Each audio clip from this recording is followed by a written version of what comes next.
নয়ন মাথা নেড়ে জানিয়ে দিল সে বুঝেছে। আমি বললাম, তবে একটা কথা ফেলুদা, হডসন আর জ্বালাবে না। সে এখন কলকাতায় ফিরে গিয়ে রেস খেলবে। সেটা ঠিক, কিন্তু আমি ভাবছি আমাদের জাদুকরটি কত দায়িত্ব জ্ঞানহীন। ম্যাজিশিয়ানদের এর চেয়ে বেশি কমন সেন্স থাকা উচিত। আমরা নয়নকে সঙ্গে নিয়ে ফিরে গেলাম তরফদারদের ঘরে। চমৎকার পাবলিসিটি হবে তোমার, শ্লেষ মাখানো সুরে তরফদারকে বলল ফেলুদা। নয়ন কাকে ইন্টারভিউ দিচ্ছিল জানো? কাকে? Mister Henry Hodson. ওই দাড়িওয়ালা? হ্যাঁ, ওই দাড়িওয়ালা। তার কার্যসিদ্ধি হয়ে গেছে। এই যদি তোমার আক্কেলের নমুনা হয়, তাহলে কিন্তু আমি তোমাকে কোনো রকম সাহায্য করতে পারবো না। তোমার অনুমান যে ভুল সে তো দেখতেই পাচ্ছ। হডসন যদি ম্যাড্রাস অবধি ধাওয়া করতে পারে, তাহলে অন্য দুইজনই বা করবে না কেন? আমি জানি যে বিপদের আশঙ্কা এখনো পুরো মাত্রায় রয়েছে। এই অবস্থায় আমি যা বলছি তা তোমাকে মানতেই হবে। বলুন স্যার, হেঁট মাথা চুলকে বললেন তরফদার। মিস্টার রেড্ডির তরফ থেকে যেটুকু পাবলিসিটি না করলেই নয়, সেটুকু তিনি করবেন। কিন্তু তুমি বা শঙ্কর পাবলিসিটি ধারে কাছেও যাবে না। প্রেস পিড়াপিড়ি করলেও তাদের কাছে তোমরা মুখ খুলবে না। তোমার এই সফর যদি সাকসেসফুল হয়, তাহলে সেটা হবে নয়নের জোরে, তোমাদের পাবলিসিটির জোরে নয়। বুঝেছো? বুঝেছি স্যার। ব্রেকফাস্ট খেতে খেতে লালমোহন বাবুকে ঘটনাটা বলতে উনি বললেন, ঠিক এইটাই দরকার ছিল। ভয় হচ্ছিল যে মাদ্রাজে এসে বুঝি কেসটা থিতিয়ে যাবে। তা নয়, এখন আবার দিব্যি জমে উঠেছে। ঠিক হয়েছিল 10টার সময় আমরা দুটো ট্যাক্সি নিয়ে বেরোবো। মহাবলীপুরম আজ নয় কাল। আজ যাব স্নেক পার্ক দেখতে। হুইটেকার নামে এক আমেরিকান কীর্তি এই স্নেক পার্ক। গাছপালায় ভরা পার্কও বটে, আবার সেই সঙ্গে সাপের ডিপোও বটে। যাবার জন্য তৈরি হচ্ছি। লালমোহনবাবু অলরেডি তৈরি হয়ে আমাদের ঘরে এসে হাজির। এমন সময় দরজার বেল বেজে উঠল। দরজা খুলে দেখি mister Hinguani. May I come in? টিভিটা খোলা ছিল, যদিও দেখবার মতো কিছুই হচ্ছিল না। ফেলুদা সেটা বন্ধ করে দিয়ে বলল, নিশ্চয়ই নিশ্চয়ই, প্লিজ কাম ইন। ভদ্রলোক ঘরে ঢুকে একটা স্বস্তির নিঃশ্বাস ফেলে কাউচে বসে বললেন, সো ফার নো ট্রাবল। এ তো সুসংবাদ, বলল ফেলুদা। আমার বিশ্বাস তেওয়ারি আমার ম্যাড্রাসে আসার খবরটা জানে না। আমি কাউকে না বলে চলে এসেছি। আপনি নিজে সাবধান আছেন তো? তা আছি। একটা কথা আমি খুব জোর দিয়ে বলছি, আপনি যখন ঘরে থাকবেন তখন কেউ বেল টিপলে আপনি নাম জিজ্ঞেস করে গলা চিনে তারপর দরজা খুলবেন, তার আগে নয়। হিঙ্গুয়ানি কিছু বলার আগেই আমাদের দরজার বেল বেজে উঠল। খুলে দেখি নয়নকে নিয়ে তরফদার হাজির। এসো ভিতরে, বলল ফেলুদা। এই সেই অদ্ভুত ক্ষমতা সম্পন্ন বালক কি? দুজনে ঘরে ঢুকতে জিজ্ঞেস করলেন হিঙ্গুয়ানি। ফেলুদার দিকে চেয়ে দেখি তার ঠোঁটের কোণে হাসি। আপনার সঙ্গে এই দুজনের পরিচয় করিয়ে দেওয়ার কোনো প্রয়োজন আছে কি? হিঙ্গুয়ানিকে প্রশ্ন করল Feluda. What do you mean? Mister Hinguani, আপনি আমাকে আপনার নিরাপত্তার জন্য নিযুক্ত করেছেন। এখানে আপনাকে মনে রাখতে হবে যে গোয়েন্দার কাছ থেকে মক্কেল যদি কোনো জরুরি তথ্য গোপন করেন, তাহলে গোয়েন্দার কাজটা আরও অনেক বেশি কঠিন হয়ে পড়ে। আপনি কি বলতে চাইছেন? সেটাও আপনি খুব ভালো করেই জানেন, কিন্তু না জানার ভান করছেন। অবশ্যই সত্য গোপন করার অভিযোগ শুধু আপনার বিরুদ্ধেই প্রযোজ্য নয়, এর বিরুদ্ধেও বটে। ফেলুদা শেষ কথাটা তরফদারকে উদ্দেশ্য করে বলল। তরফদার কিছু বলতে না পেরে ফ্যাল করে চেয়ে রইল। আপনারা যখন মুখ খুলছেন না তখন আমিই বলি। ফেলুদার দৃষ্টি এখনও তরফদারের দিকে। সুনীল, তুমি একজন পৃষ্ঠপোষকের কথা বলছিলে। আমি কি অনুমান করতে পারি যে মিস্টার হিঙ্গোয়ানি সেই পৃষ্ঠপোষক? হিঙ্গোয়ানি চোখ কপালে তুলে চেয়ার থেকে প্রায় অর্ধেক উঠে পড়ে বললেন, but how did you know? এও কি ম্যাজিক? না মিস্টার হিঙ্গোয়ানি, ম্যাজিক নয়। এ হচ্ছে ইন্দ্রিয়গুলিকে সজাগ রাখার ফল। আমরা গোয়েন্দারা সাধারণ লোকের চেয়ে একটু বেশি দেখি, বেশি শুনি। কি দেখে বা শুনে আপনি এই তথ্যটা আবিষ্কার করলেন? গত রবিবার তরফদারের ম্যাজিক শোতে এক যুবকের প্রশ্নের উত্তরে এই জ্যোতিষ্ক দুটো গাড়ির নম্বর বলে দেয়। তার মধ্যে একটা নম্বর WMF 6232। দেখলাম আপনার গ্যারেজের সামনে দাঁড়ানো, কন্টেসার নম্বর।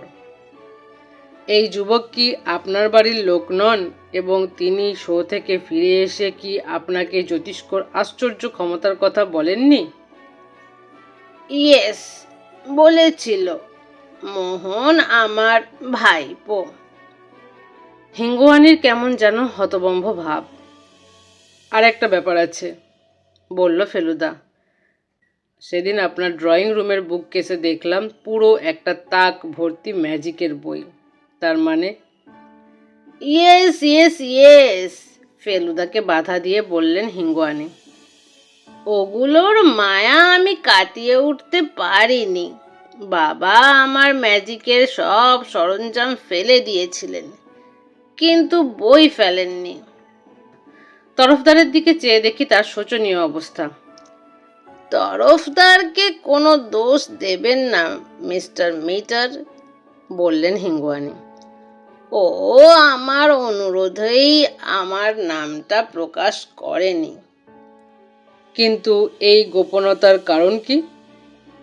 একটা বড় কারণ আছে মিস্টার মিটার। কি? আমার বাবা এখনো জীবিত, ফয়জাবাদে থাকেন, আমাদের পৈতৃক বাড়িতে। 82 বছর বয়স, কিন্তু এখনো টনটনে জ্ঞান, মজবুত শরীর। তিনি যদি জানেন যে এতদিন বাদে আমি আবার ম্যাজিকের সঙ্গে নিজেকে জড়িয়েছি, তাহলে তিনি আমাকে ত্যায্যপুত্র করবেন। ফেলুদা ভ্রুকুটি করে বার তিনেক মাথা উপর নিচ করে বলল, বুঝেছি। হিঙ্গোয়ানি বলে চললেন, মোহন শো দেখে ফিরে এসেই এই ছেলের অসামান্য ক্ষমতার কথা আমাকে বলে। তখনই আমার মাথায় আসে আমি এই জাদুকরের শো ফাইন্যান্স করব। যখন থেকে তিওয়ারির সঙ্গে মন কষাকষি শুরু হয়েছে, তখন থেকেই বুঝতে পারছিলাম যে অবিলম্বে TH সিন্ডিকেটের পার্টনারশিপে ইস্তফা দিয়ে রোজগারের নতুন রাস্তা দেখতে হবে। রবিবার রাত্রে জ্যোতিষ্কর কথা শুনে সোমবার সকালেই আমি তরফদারের বাড়িতে গিয়ে আমার প্রস্তাবটা দিই। তরফদার রাজি হয়ে যায়। এর 2 দিন বাদেই তিওয়ারির টাকা চুরি ধরা পড়ে এবং আমার সঙ্গে তার সংঘর্ষ সপ্তমে চড়ে। আমি আর থাকতে না পেরে তিওয়ারিকে একটা 4 লাইনের চিঠিতে জানিয়ে দিই যে আমি অসুস্থ। ডাক্তারের প্রস্তাব মতো 1 মাসের অবসর নিচ্ছি। তার পরদিন থেকেই আমি আপিসে যাওয়া বন্ধ করি। তার মানে আপনি এমনিতেই মাদ্রাজে আসছিলেন তরফদারের শোয়ের জন্য? হ্যাঁ, কিন্তু আমার বিপদের আশঙ্কাটাও সম্পূর্ণ সত্যি। অর্থাৎ আপনার সাহায্য আমাকে নিতেই হতো। আর আপনি মাদ্রাজে যে একটা চাকরির সম্ভাবনার কথা বলেছিলেন? সেটা সত্যি নয়, আই সি, বলল ফেলুদা। তাহলে ব্যাপারটা যা দাঁড়াচ্ছে, আপনার জীবন বিপন্ন, যার কারণ হলো তেওয়ারি সংক্রান্ত ঘটনা। আর জ্যোতিষ্কও ঘোর বিপদে পড়তে পারে দুজন অত্যন্ত লোভী আর বেপরোয়া ব্যক্তির চক্রান্তে। এই দুই বিপদই সামলানোর জন্য আমাকে নিযুক্ত করা হয়েছে। নয়নের সঙ্গে সব সময় আমাদের কেউ না কেউ থাকবে। এখন আপনি বলুন, আপনি কিভাবে আমাদের কাজটা সহজ করতে পারেন? হিঙ্গুয়ানি বললেন, আমি কথা দিচ্ছি, আপনার আদেশ আমি অক্ষরে অক্ষরে পালন করব। মাদ্রাজে আমি এর আগে অনেকবার এসেছি, কাজেই এখানে আমার দেখবার কিছু বাকি নেই। তরফদারের শো একবার শুরু হলে তার রিপোর্ট আমি ওর ম্যানেজারের কাছ থেকে পাবো এবং শোয়ের দরুন পেমেন্ট যা করার তা ম্যানেজারকেই করব। অর্থাৎ আমি ঘরেই থাকব এবং চেনা লোক কিনা যাচাই না করে দরজা খুলব না। ফেলুদা উঠে পড়ল, আর সেই সঙ্গে আমরা দুজনও। এসো নয়নবাবু। জটায়ু নয়নের দিকে হাত বাড়িয়ে দিলেন। নয়ন বেশ আগ্রহের সঙ্গে হাতটা ধরে নিল। বুঝলাম জটায়ুকে তার বেশ পছন্দ হয়েছে। স্নেক পার্কে বেশিক্ষণ ছিলাম না, কিন্তু এটা বুঝেছি যে জায়গাটা একেবারে নতুন ধরনের। মাত্র একজন লোকের মাথা থেকে যে এই জিনিস বেরিয়েছে সেটা বিশ্বাস করা যায় না। যত রকম সাপের নাম আমি শুনেছি তার সব, আর তার বাইরেও বেশ কিছু এই পার্কে রয়েছে।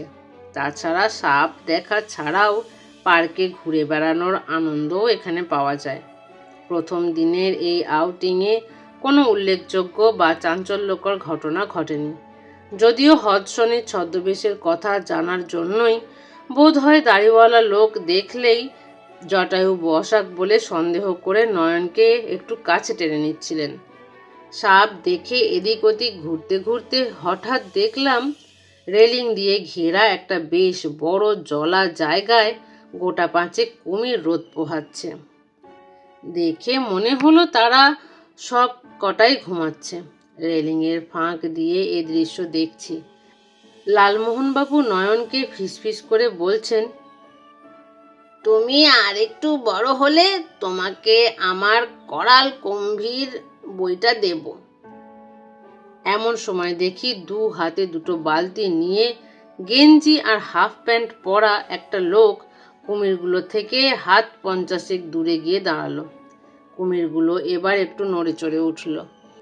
লোকটা এবার বালতিতে হাত ঢুকিয়ে ঢুকিয়ে এক একটা কোলা ব্যাঙ বার করে কুমিরগুলোর দিকে ছুঁড়ে ছুঁড়ে দিতে লাগলো। আশ্চর্য এই যে প্রত্যেকটা ব্যাঙই কোনো না কোনো কুমিরের হাঁ করা মুখের ভেতর গিয়ে পড়ল। কুমিরকে ব্যাঙ চিবিয়ে খেতে আর কোনোদিন দেখিও নি, আর দেখব বলে ভাবিও নি। গোলমেলে ঘটনা যা ঘটে সেটা দ্বিতীয় দিনে, আর সেটার কথা ভাবলেই মনে বিস্ময়, আতঙ্ক, অবিশ্বাস সব একসঙ্গে জেগে ওঠে। গাইড বুক পড়ে জেনেছিলাম মহাবলীপুরম ম্যাড্রাস থেকে প্রায় 80 কিলোমিটার দূরে। রাস্তা নাকি ভালো, যেতে 2 ঘন্টার বেশি সময় লাগা উচিত নয়। কালকের মতোই দুটো ট্যাক্সির ব্যবস্থা করেছিলেন শঙ্করবাবু। এবার নয়ন তরফদারের সঙ্গে না গিয়ে আমাদের সঙ্গে আসতে চাইল। কারণ আর কিছুই নয়, জটায়ুর সঙ্গে ওর বেশ জমে গেছে। ভদ্রলোক নয়নকে তার লেটেস্ট বই আটলান্টিক আতঙ্কর গল্প সহজ করে বলে শোনাচ্ছেন। একেবারে তো শেষ হবার নয়, তাই খেপে খেপে শোনাচ্ছেন। গাড়িতে তাই ফেলুদা আর জটায়ুর মাঝখানে বসলো নয়ন, আর আমি সামনে। যেতে যেতে বেশ বুঝতে পারছি আমরা ক্রমে সমুদ্রের দিকে এগুচ্ছি।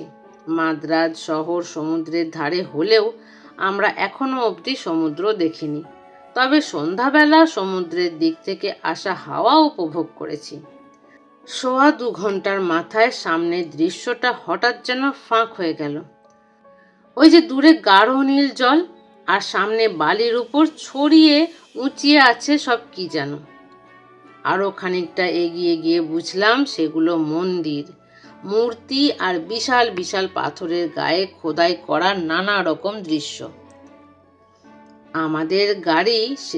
আমাদের গাড়ি যেখানে এসে থামলো তার ঠিক সামনে দাঁড়িয়ে একটা ভ্যান, আর তারপরেই একটা প্রকাণ্ড লাক্সারি কোচ। কোচে একে একে উঠছে এক বিরাট টুরিস্ট দল। তাদের দেখেই কেন জানি বোঝা যায় তারা আমেরিকান। কত রকম পোশাক, কত রকম টুপি, চোখে কত রকম ধোঁয়াটে চশমা, কাঁধে কত রকম ঝোলা। বিগ বিজনেস ট্যুরিজম বলে জটায়ু নয়নকে নিয়ে গাড়ি থেকে নামলেন। ফেলুদা আগে এখানে না এলেও কোথায় কি আছে সব জানে, ও আগেই বলে রেখেছিল। অনেক দূর ছড়িয়ে অনেক কিছু দেখার জিনিস আছে, তবে নয়নকে নিয়ে তো আর অত ঘোরা যাবে না। তুই অন্তত 4টে জিনিস অবশ্যই দেখিস: শোর টেম্পল, গঙ্গাবতরণ, মহিষ মণ্ডপ গুহা আর পঞ্চপাণ্ডব গুহা। জটায়ু যদি দেখতে চান তো দেখবেন, না হলে নয়নকে সামলাবেন। তরফদার আর শঙ্কর কি করবে জানি না, কথাবার্তা শুনে তো মনে হয় না ওদের মধ্যে শিল্পপ্রীতি বলে কোনো বস্তু আছে।